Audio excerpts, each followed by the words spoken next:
آپ کے قتل کے کئی اسباب بیان کیے گئے ہیں۔ ان میں سے زیادہ مشہور یہ ہے کہ اس دور میں دمشق کے بادشاہ نے ایک ایسی عورت سے شادی کرنے کا پروگرام بنایا جس کے ساتھ نکاح کرنا حرام تھا، تو یحییٰ علیہ السلام نے اسے اس سے روکا، تو عورت کے دل میں اس سے رنجش پیدا ہو گئی۔ جب بادشاہ اور عورت کے درمیان محبت کا سلسلہ آگے بڑھا تو اس نے بادشاہ سے یحییٰ علیہ السلام کے خون کا مطالبہ کیا۔ بادشاہ نے اس کا وعدہ کیا اور اس شخص کو بھیجا جو ان کو قتل کر ان کا سر اور خون تھال میں رکھ کر اس کے پاس لائے۔ کہا جاتا ہے کہ جب یحییٰ علیہ السلام کا سر عورت کے سامنے پیش کیا گیا تو وہ فوراً مر گئی۔ بعض نے واقعہ یوں بیان کیا ہے کہ اس بادشاہ کی عورت یحییٰ علیہ السلام پر نے آپ کی طرف پیغام بھیجا لیکن آپ نے انکار کر دیا۔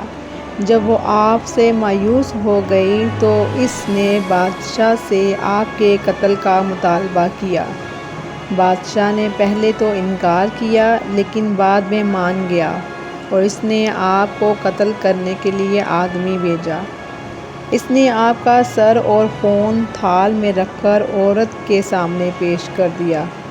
اس کا مفہوم ایک حدیث میں بھی بیان ہوا ہے جس کو اسحاق بن بشر نے اپنی کتاب میں ابن عباس سے بیان کیا ہے کہ رسول اللہ صلی اللہ علیہ وآلہ وسلم کو جس رات سیر کرائی گئی تو آپ نے زکریا علیہ السلام کو آسمان میں دیکھا، ان کو سلام کہا اور کہا اے ابو یحییٰ مجھے اپنے قتل کیے جانے کے متعلق بتائیں، وہ کیسے ہوا اور بنی اسرائیل نے آپ کو کیوں قتل کیا؟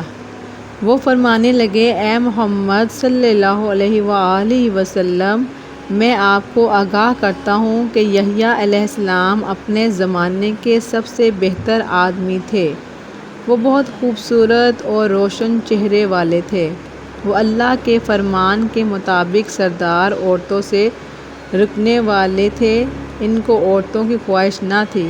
بادشاہ بنی اسرائیل کی بیوی ان پر فریفتہ ہو گئی، وہ بدکار تھی۔ اس نے ان کی طرف پیغام بھیجا تو اللہ تعالیٰ نے ان کو عورت سے محفوظ رکھا۔ یحییٰ علیہ السلام نے انکار کیا تو اس عورت نے یحییٰ علیہ السلام کو قتل کرنے کا پروگرام بنایا۔ ان کا ایک عید کا دن تھا جس میں وہ ہر سال جمع ہوتے۔ بادشاہ کا طریقہ تھا کہ وہ وعدہ کر اس کی خلاف ورزی نہیں کرتا تھا اور نہ جھوٹ بولتا تھا۔ بادشاہ عید میں شریک ہونے کے لیے باہر نکلا تو اس کی بیوی نے اسے بڑے اچھے انداز سے الوداع کہا۔ بادشاہ کو بڑا تعجب ہوا، وہ اس سے پہلے ایسا نہیں کیا کرتی تھی۔ بادشاہ نے خوش ہو کر کہا کچھ مانگ لے، تو جس چیز کا سوال کرے گی میں تجھے عطا کروں گا۔ اس نے کہا یحییٰ بن زکریا کا خون چاہیے۔ بادشاہ نے کہا کچھ اور مانگ لے اس کے سوا۔ اس نے کہا بس یہی چاہیے۔ بادشاہ نے بات تسلیم کر لی۔ ملکہ نے اپنے کرندے بھیجے۔ یحییٰ علیہ السلام اپنے حجرے میں نماز پڑھ رہے تھے، میں بھی اس کی ایک جانب نماز میں مصروف تھا۔ انہوں نے یحییٰ علیہ السلام کو ایک تھال میں ذبح کیا اور ان کا سر اور خون لے جا کر ملکہ کے سامنے پیش کر دیا۔ راوی بیان کرتے ہیں کہ نبی صلی اللہ علیہ وآلہ وسلم نے فرمایا آپ کا صبر کس حد تک تھا؟ کہا میں نے اپنی نماز نہیں توڑی۔ راوی بیان کرتے ہیں کہ جب ان کا سر ملکہ کے سامنے پیش کیا گیا تو شام کو اللہ تعالیٰ نے بادشاہ، اس کے گھر والے اور نوکر چاکروں کو زمین میں دھنس دیا۔ جب صبح ہوئی تو بنی اسرائیل نے کہا زکریا علیہ السلام کا رب زکریا کی وجہ سے ناراض ہو گیا، لہٰذا آؤ ہم اپنے بادشاہ کی وجہ سے ناراض ہوتے اور زکریا علیہ السلام کو قتل کرتے ہیں۔ میرے پاس ایک آدمی صورتحال سے آگاہ کرنے کے لیے آیا تو میں وہاں سے بھاگا۔ ابلیس ان کے آگے آگے میرے بارے میں ان کو بتا رہا تھا۔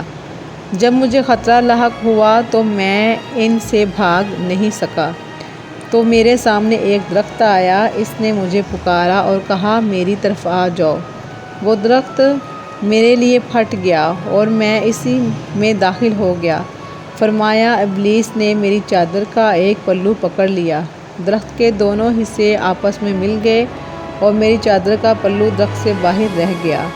بنی اسرائیل آئے تو ابلیس لعین نے کہا، کیا تم نے دیکھا نہیں وہ اس درخت میں اپنے جادو کے ذریعے سے داخل ہو گیا ہے، اس کی چادر کا ایک پلو باہر ہے۔ انہوں نے کہا ہم اس درخت کو جلا دیتے ہیں۔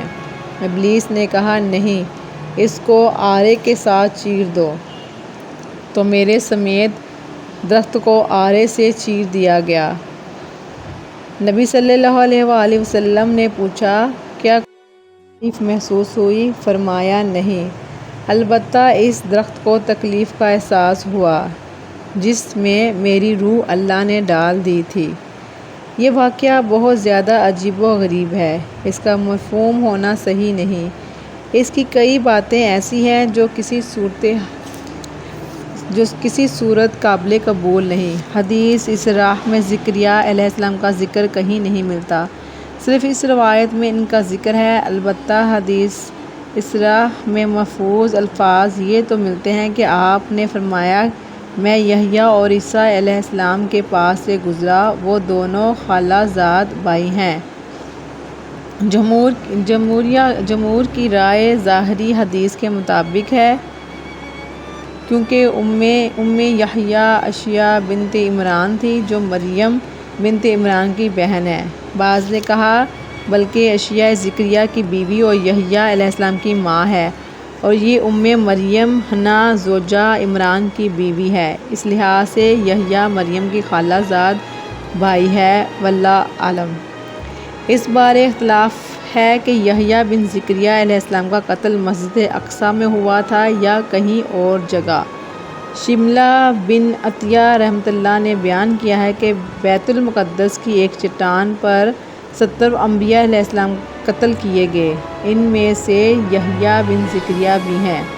ابو عبیدہ قاسم بن سلام رحمۃ اللہ نے اپنی سند سے سعید بن مسیب رحمۃ اللہ سے بیان کیا ہے کہ جب بخت نصر دمشق میں آیا، اس نے دیکھا کہ یحییٰ بن زکریا کا خون ابل رہا ہے، تو اس نے اس کے متعلق پوچھا۔ لوگوں نے صورتحال سے آگاہ کیا تو اس نے آپ کو خون پر 70,000 آدمی قتل کیے تو وہ پرسکون ہو گیا۔ اس روایت کی سند سعید بن مسیب تک صحیح ہے۔ اس سے معلوم ہوتا ہے کہ یحییٰ دمشق میں قتل کیے گئے، اور یہ بھی معلوم ہوا کہ بخت نصر کا واقعہ عیسیٰ علیہ السلام کے بعد پیش آیا، اور یہی عطا رحمۃ اللہ اور بصری رحمۃ اللہ نے کہا۔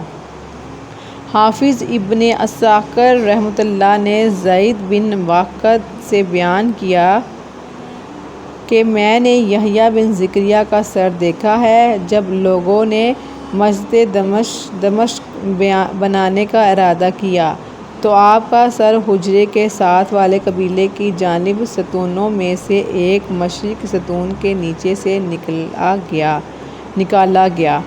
آپ کا چمڑا اور بال اب بھی اسی حالت میں تھے، ان میں کوئی تبدیلی نہیں آئی تھی۔ ایک روایت میں ہے کہ ایسا محسوس ہوتا ہے کہ ابھی قتل کیے گئے۔ حافظ ابن عساکر رحمۃ اللہ علیہ معاویہ رضی اللہ عنہ سے بیان کیا ہے کہ دمشق شہر کا بادشاہ ہداد بن ہدار تھا، اس نے اپنے بیٹے کی شادی اپنی بھتیجی ریل سے کر دی جو ملکہ تھی۔ اس کی ملکیت میں دمشق کا مشہور بادشاہوں والا بازار بھی تھا، اس میں سونے کا کاروبار ہوتا تھا۔ ایک مرتبہ اس کے شوہر نے اسے 3 طلاقیں دینے کی قسم اٹھا لی، پھر اس نے رجوع کرنے کا ارادہ کیا کہ فتویٰ پوچھنے کے لیے یحییٰ بن زکریا علیہ السلام کے پاس آیا۔ انہوں نے کہا وہ تیرے لیے حلال نہیں حتیٰ کہ کسی اور مرد سے نکاح کر لے۔ اس واقعہ سے ملکہ کے دل میں ان کے لیے کینہ پیدا ہو گیا اور اس نے بادشاہ سے یحییٰ بن زکریا علیہ السلام کا سر مانگا، اور یہ اس نے اپنی ماں کے اشارہ پر کہا تھا۔ بادشاہ نے انکار کیا لیکن بعد میں رضامند ہو گیا۔ بادشاہ نے اس کی طرف آدمی بھیجا جو تھال میں اس کا سر رکھ کر پیش کرے، تو اس وقت آپ مسجد حبرون میں کھڑے نماز پڑھ رہے تھے۔ جب وہ سر لایا تو سر سے آواز آ رہی تھی کہ وہ اس کے لیے حلال نہیں حتیٰ کہ وہ کسی اور مرد سے نکاح کر لے۔ عورت نے تھال پکڑا اور سر پر اٹھا کر اپنی ماں کے پاس لے آئی۔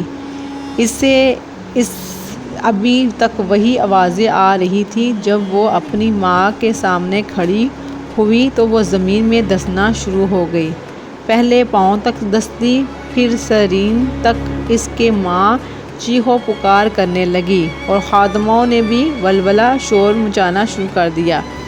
وہ اپنے چہرے پر تھپڑ مار رہی تھی۔ پھر وہ عورت کندھوں تک زمین میں دھنس گئی۔ اس کی ماں نے جلاد کو حکم دیا کہ اس کا سر کاٹ لے تاکہ اس کے سر کے ساتھ تسلی حاصل کر لے۔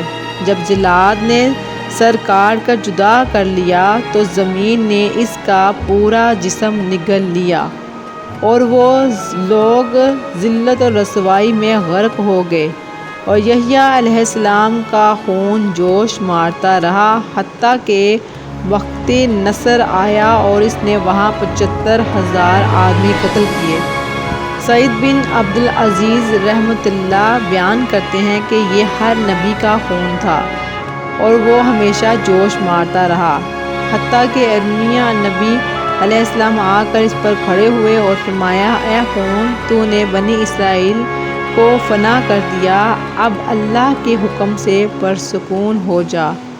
پس وہ ابلنا بند ہو گیا، تلوار اٹھا لی گئی اور اہل دمشق سے بھاگنے والے بیت المقدس کی طرف بھاگ گئے، مگر بادشاہ نے ان کا پیچھا کیا اور بے شمار لوگوں کو قتل کر دیا اور کچھ کو قید کر لیا اور پھر واپس آ گیا۔